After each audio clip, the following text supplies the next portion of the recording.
Since today was a really warm day, I decided to give the perennial sections of the garden a good watering.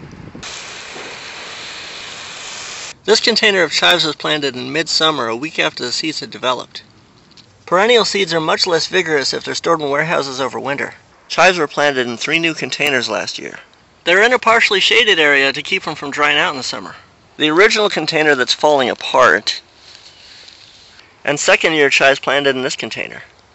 Garlic and onions under a dome cover. There's 3 containers each of onions and garlic, and this long planter was just planted with green onions.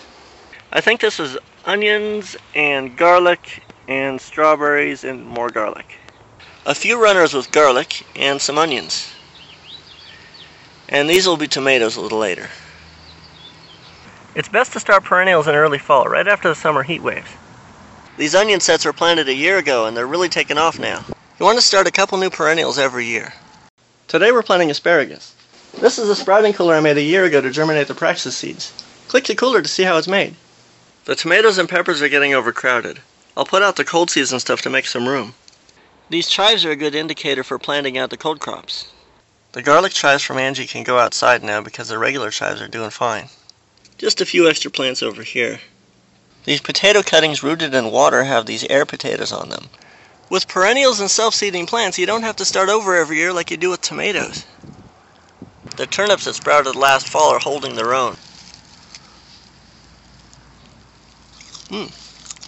This turnip plant has survived for an entire year. The parsley survived the winter. This lettuce made it through. And the Swiss chard's starting to come up again.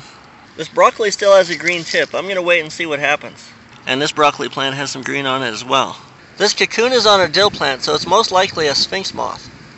The garden spiders and mantis will stay dormant until the grasshoppers return.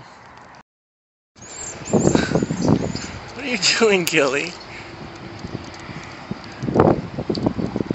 Gilly, that's the wrong way. You have to go the other way.